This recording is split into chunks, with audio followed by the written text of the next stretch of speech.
Nós estudamos briófitas, pteridófitas, gimnospermas, e agora nós vamos estudar o quarto e último grupo, que são as angiospermas. Todas as plantas, todos os vegetais, eles estão divididos estão classificados, na verdade, e estão divididos, né, também, nesses 4 tipos, ok? E a angiosperma é o grupo mais abundante, né? A quantidade de angiospermas que nós temos é muito grande, chega a mais de 450 mil espécies diferentes. E você vê que é um grupo muito grande. Bem, esse nome, angiospermas, ela vem de uma palavra grega, que significa angeio, que significa urna, e esperma, que significa semente. Então, baseado no significado da palavra, nós podemos dizer que as angiospermas são as plantas onde apresenta o fruto envolvendo a semente. Urna, semente. Fruto envolvendo a semente. A semente ela está protegida pelo fruto. Outras características são essas que eu coloquei aí. A angiosperma é o único grupo de plantas que apresentam flores e frutos. Isso é muito importante. Nenhum outro tipo apresenta flores e frutos, somente as angiospermas. Então, se você encontra uma planta e observa que ela tem flores, ela pertence ao grupo das angiospermas. As gimnospermas, ela só possui sementes. E as briófitas e pteridófitas não possuem nem sementes, certo? Então, isso é uma característica extremamente importante. Flores e frutos pertencem somente à angiosperma. Por isso que é o grupo mais abundante, né? Porque nós sabemos que muitas e muitas plantas, elas possuem flores e frutos. Apresentam vasos condutores, sementes e grão de pólen. Ela é completa, quer dizer, ela vai ter todas as características das outras e ainda vai ter a mais flores e frutos, certo? Aí o grão de pólen é uma característica a mais também, porque é no grão de pólen que estão os gametas masculinos das angiospermas. Os frutos são formados a partir do desenvolvimento do ovário das flores após o processo de fecundação. Vocês vão perceber que a planta, ela tem flor e na flor estão os ovários. E o fruto daquela planta, seja ele comestível ou não, ele vai ser produzido a partir do desenvolvimento daquele ovário. Os frutos protegem a semente e auxiliam na dispersão dessas estruturas.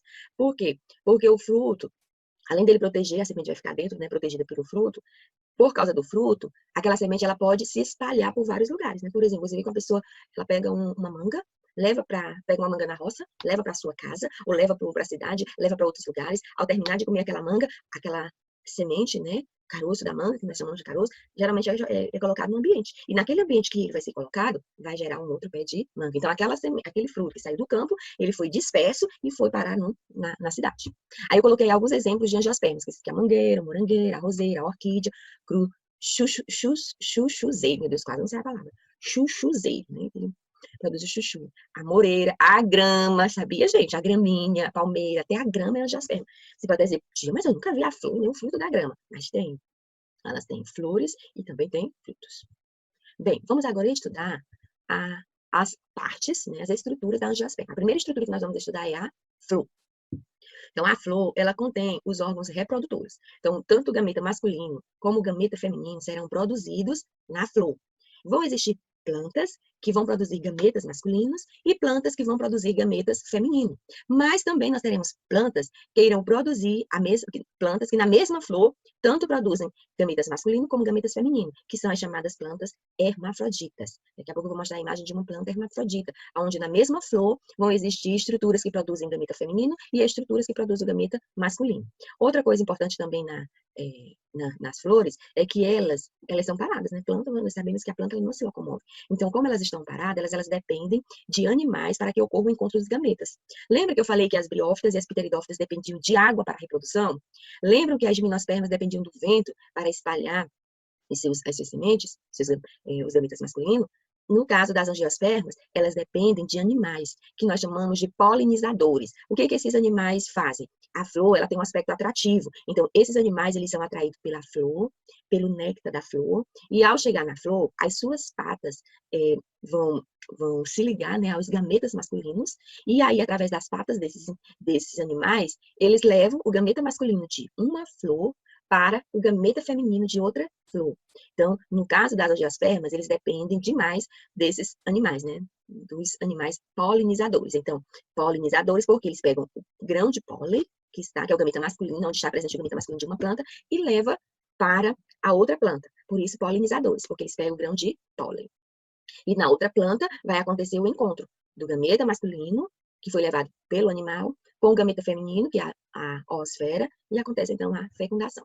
Eu coloquei aqui a estrutura dessa flor. Essa flor aqui é uma flor hermafrodita, porque ela tem tantos órgãos que vão produzir os gametas masculinos, como os que vão produzir os gametas femininos. Por exemplo, bem aí vocês estão vendo o grão de pólen, olha só.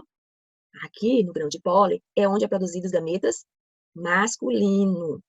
Aqui no óvulo, olha, aqui é o ovário, que está aqui dentro, a facetinha para dentro, e o óvulo é onde é produzido o gameta feminino. Então, essa planta ela tem os dois órgãos reprodutores. Aí, aqui no gameta, no sistema reprodutor masculino, nós temos o grão de pólen, nós temos a antera, que é essa partezinha onde eles estão, o filete, que é essa partezinha fina aqui, ó, que está até o grão de pólen. Então, a antera e o filete formam o que nós chamamos de estame. Junto com o grão de pólen, vai formar a estrutura que forma os gametas masculinos. Aqui nós vamos ter o estilete, nós vamos ter o ovário, nós vamos ter o óvulo. A sete não ficou muito colocada, mas é essa partezinha bem aqui verde. Gente, a estrutura feminina, ó, é dessa partezinha aqui, verde, que tem um orifício aqui em cima, descendo, forma tipo, não é uma taça, gente, mas é um frascozinho com a barriquinha aqui, ó. Então, aqui a parte que produz os gametas femininos, tá certo? Essa partezinha esverdeada. Aí nós vamos ter também o cálice, que é formado pelas sépalas. Nós temos o pendúcio, nós temos o receptáculo. Aqui é aquela partezinha verde da flor, que fica como o talozinho da flor, ok? E aqui nós temos uma flor completa. Gente, e a partir dessa flor é que vai ser produzido o fruto que nós comemos. Existem flores que elas vão ter um aspecto chamado de inflorescência. O que é essa inflorescência? São flores que apresentam flores reunidas bem pequenas e arranjadas de modo que todas juntas parecem formar apenas uma flor. No caso da margarida, você observa, olhando assim para a margarida, você pensa que é uma flor apenas. Mas, na verdade, a margarida aqui no centro, ela é formada por várias flores que estão bem juntinhas, elas são bem pequenas. Então, essa junção de várias flores aqui no centro, nós chamamos de inflorescência. Agora nós vamos estudar outra estrutura da angiosperma, que são os frutos. Primeiro nós falamos da flor, agora vamos falar do fruto, ok? Bem, os frutos eles são formados pela união do gameta masculino, trazido no grão de pólen, com o gameta feminino contido no óvulo da flor. Então, o fruto ele vai ser formado a partir dessa fecundação. O óvulo, ele vai desenvolver a semente, e o ovário vai desenvolver o fruto. Então, isso é muito importante vocês aprenderem, que o fruto vai ser a união, como se fosse o bebezinho, né, da planta, a união do gameta masculino com o gameta feminino. E dessa união, o óvulo, que é uma parte da parte reprodutora da planta feminina, vai desenvolver a semente e o ovário vai desenvolver o fruto. Porque o fruto, muitas vezes, ele será consumido pelo indivíduo, pelo animal, mas a semente, ela precisa ser produzida para que aconteça novamente a reprodução, né, o ciclo de reprodução, ok? Bem, você sabe, gente, o que é fruto? A diferença entre fruto e fruta. Todos nós já ouvimos as duas palavras. Eu estou comendo uma fruta ou eu estou comendo um fruto? Vamos lá. Nem todo fruto é uma fruta, mas toda fruta é um fruto. Então, o que é a fruta? A fruta é uma parte comestível. É a parte que nós comemos. Na verdade, essa palavra fruta, ela não é uma palavra assim que é usada no meio da ciência. Mas é uma palavra usada no nosso cotidiano, que se refere ao que nós comemos, né? Algo comestível, a parte doce daquela fruta. Então, a fruta é a parte polposa que rodeia a semente da planta e que nós consumimos. E o fruto é uma estrutura botânica que faz parte do maior grupo de plantas, angiospermas. As plantas que apresentam flores e fruto. Então, a fruta é a parte que nós comemos. O fruto, nem sempre nós comemos. Né? Tem muitas plantas que vão ter fruto que não é comestível. Por exemplo, a mamona, né? Tem um fruto, mas não é uma fruta, porque ninguém come a mamona. Aí nós vamos ter também, gente, os tipos de frutos. Deixa eu ver se eu coloquei. Não, eu não coloquei aí, mas é interessante, gente, nós percebermos que existem frutos, por exemplo, como o caju, que eles não são chamados frutos em si, eles são chamados de pseudofrutos. Porque o que nós comemos não é o fruto. O fruto do caju realmente é a castanha. Vocês sabiam disso? Interessante, né? Ok, deixa eu ver bem aqui, gente. Os tipos de fruto. Um fruto ele é composto por duas partes principais. O pericarpo. Esse pericarpo ele vai ser dividido em, olha as setinhas aí. Epicarpo, olha a seta, mesocarpo e endocarpo. Então, essa parte aí que vai formar o pericarpo. e a semente que se encontra no interior, que é essa parte, esse caroço. O caroço é a semente.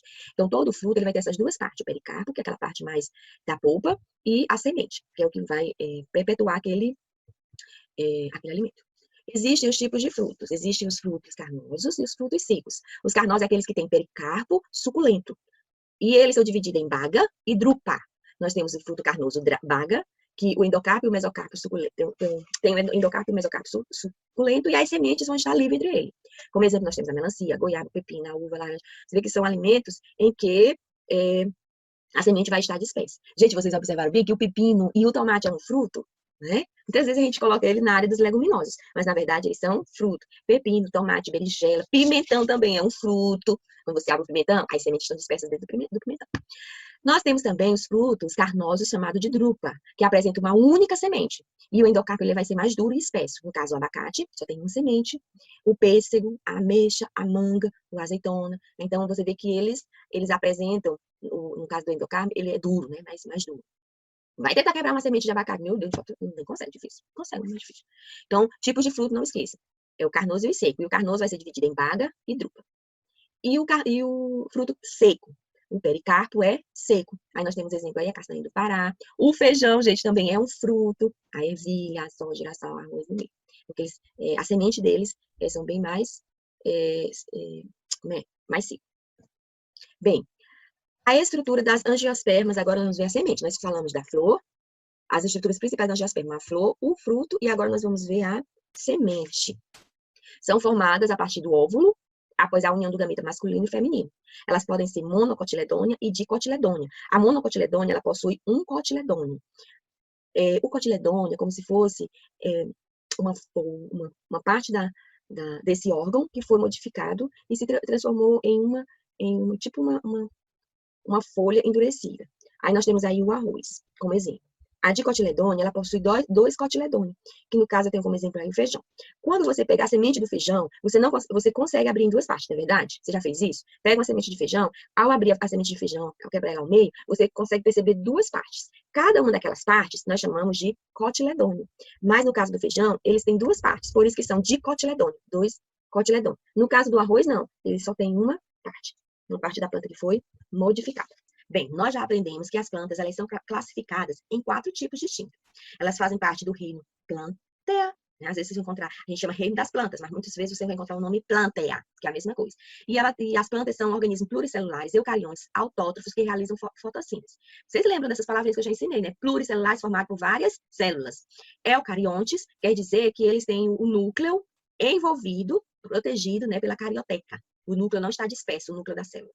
Autótrofos, quer dizer que eles produzem o seu próprio alimento e a função principal deles é a realização da fotossíntese, que é a forma pelo qual eles produzem seu alimento. Então, todas as plantas, elas vão ser divididas em plantas vasculares e avasculares. As vasculares são aquelas que têm os vasos condutores, xilema e floema.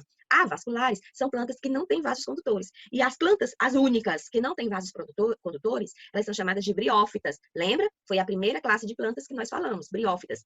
Como exemplo, nós temos o musgo e as hepáticas, que são plantas pequenas, que vivem em locais úmidos e sombreados e não apresentam vasos condutores, nem flores e nem frutos. São as plantas mais simples que tem. E elas vivem em locais úmidos porque, lembra que eu falei que as briófitas, elas precisam de água para a reprodução. Os gametas são levados de uma planta para outra através da água. Por isso que elas necessariamente precisam viver em ambientes úmidos. Ok? Então, quando eu perguntar, minha gente, qual o tipo das plantas que nós estudamos, quais as que são avasculares? Só tem uma, briófitas. E dentro das briófitas, claro que vão existir vários tipos, que são os musgos e as hepáticas. Mas na classe geral são as briófitas. E as vasculares, que são as que têm vasos condutores. Nós vamos ter, entre as vasculares, nós vamos ter as plantas sem sementes e as plantas com semente. As plantas sem sementes, nós vamos ter apenas o grupo das pteridófitas. Que plantas são essas? Elas são um pouquinho mais complexas do que as briófitas, um pouco mais desenvolvidas do que as briófitas. São plantas de tamanho médio, vivem em locais úmidos. Por quê? Porque elas também precisam de água para a reprodução. Têm vasos condutores, que são os xilemas e o floema, porém não apresentam nem flores, nem fruto e nem semente. Exemplo de pteridófita, nós temos as samambaias e as avencas. Ok? Essas são as únicas sem sementes. As outras duas, elas já estão na classe das plantas vasculares com semente. E essas plantas vasculares com semente, elas estão divididas em plantas vasculares com semente com frutos e sem frutos. As com frutos são as angiospermas, que é o que nós estamos estudando esses dias, né? As angiospermas, elas podem ter diferentes tamanhos, têm ampla distribuição geográfica e apresentam vasos condutores, flores e frutos. Compreende a maioria das plantas atuais, como pegoiabeira. Então, todas as plantas que têm frutos, elas vão entrar na classe das angiospermas. Por isso que ela é a classe que tem uma maior abundância no nosso planeta, né, na nossa Terra. Outra coisa importante também nas angiospermas é que elas não vão precisar de água para a reprodução. Nós aprendemos que elas vão precisar de quê, gente? De animais. São os animais que vão ser os polinizadores, que vão levar o gameta às outras plantas. E as sem frutos, que são as gimnospermas, elas vão ter apenas sementes. São plantas que alcançam grande porte, assim também como as angiospermas. As angiospermas, elas são variadas, tem pequena e grande. Vivem preferencialmente em região de clima frio e temperado, as gimnospermas. Elas também, meninos, não precisam de água, viu, para a reprodução. Elas apresentam vasos condutores e as sementes são nuas, ou seja, sem frutos. E nós temos aí como exemplo os pinheiros e as sequoias. Então, aqui eu coloquei apenas um resumo de tudo que nós vimos. Os 4 tipos de plantas, que são as briófitas, pteridófitas, angiospermas e gimnospermas. Bem, gente, agora nós vamos continuar falando sobre as angiospermas e vamos falar sobre a reprodução delas, como que acontece. Nós vamos ver que as angiospermas, elas podem se reproduzir de forma assexuada e sexuada.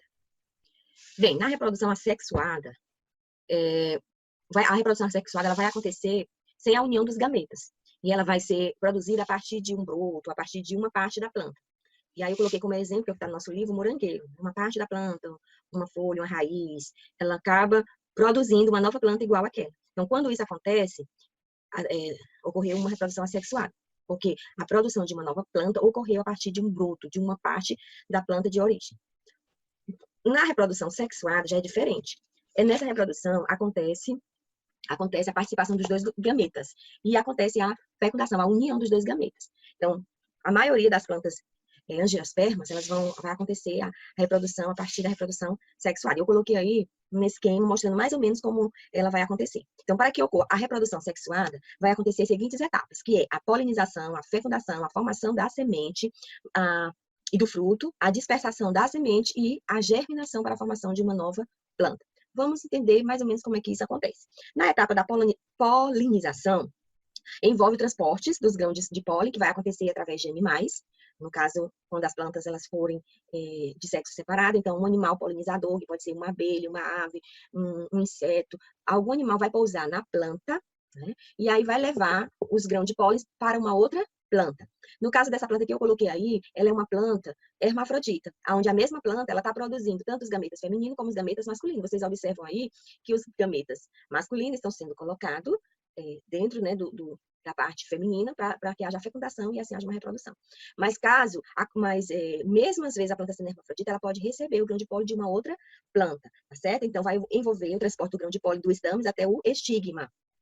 A polinização ela é realizada por animais, como eu já falei, abelhas, besouro, morcegos, vários tipos de pássaros. Então, depois da polinização, como vocês estão observando aí, vai acontecer a fecundação, que é a união entre os dois gametas, né? Após atingir o estigma da flor, que é essa parte central aí da flor, o grão de pólen origina o tubo polínico, que é esse tubo que vai penetrar o estilete da flor e vai chegar até o ovário, que é essa parte central redonda, amarela. Então, quando o gameta masculino penetra o ovário, vai acontecer o que nós chamamos de fecundação.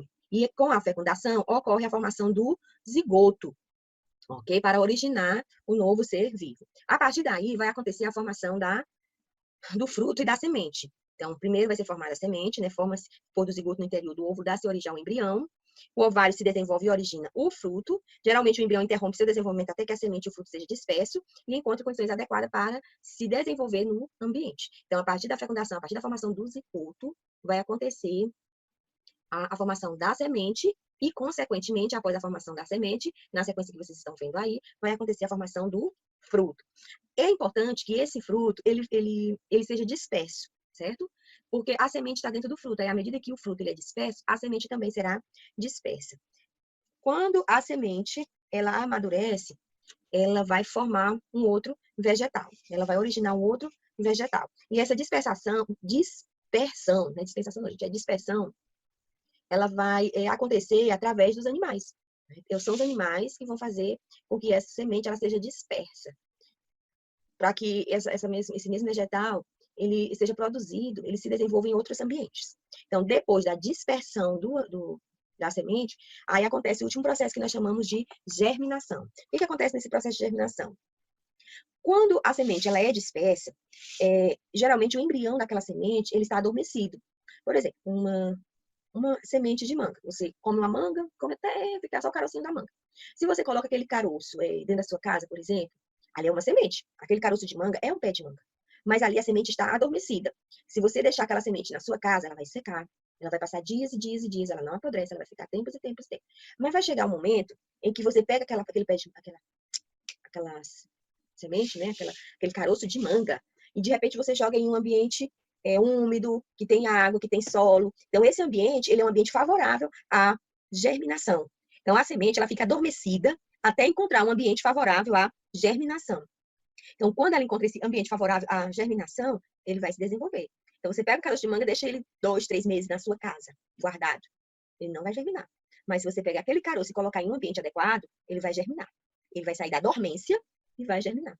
E o ambiente adequado vai ser disponibilidade de água, solo, temperatura adequada, luminosidade, tudo que uma planta precisa para se desenvolver. Aí, a partir desse momento que acontece a germinação, acontece a formação de um novo vegetal, de uma nova planta, tá certo? Então, o processo basicamente é esse: polinização, fecundação, depois da fecundação, a formação da semente e do fruto, a dispersão da semente e, por último, a germinação, que vai ser a formação de um novo vegetal.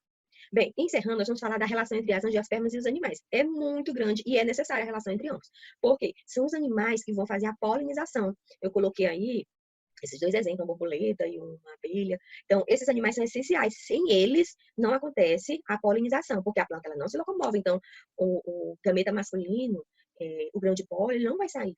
Né? Ele vai permanecer no mesmo lugar. Então, é importante que a planta receba esses animais. E uma coisa interessante que a natureza permitiu que acontecesse que Deus permitiu que acontecesse para que as plantas realmente pudessem se reproduzir, é que as flores, elas são atrativas. E nas flores, em algumas flores, tem também um alimento necessário para esses animais. E isso atrai os animais. Então, você observa que as flores, elas são bonitas. Então, a estrutura das flores é uma forma de atrair esse animal até aquela flor e, consequentemente, o animal levar os grãos de pólen a outra flor, né, nas suas patas. De alguma forma, esse animal vai levar. Tem outro animal também que nosso livro traz, que é o araçari miudinho de bico, que ele também é extremamente importante como dispersores de sementes. Por quê?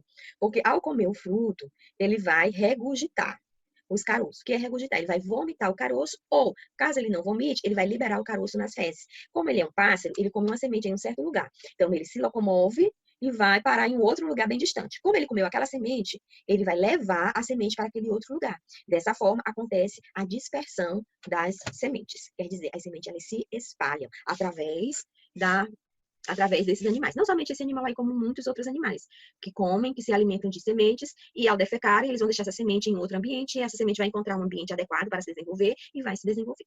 Ok, gente? Aqui nós encerramos o nosso conteúdo. Eu quero desejar a todos uma boa tarde, bons estudos.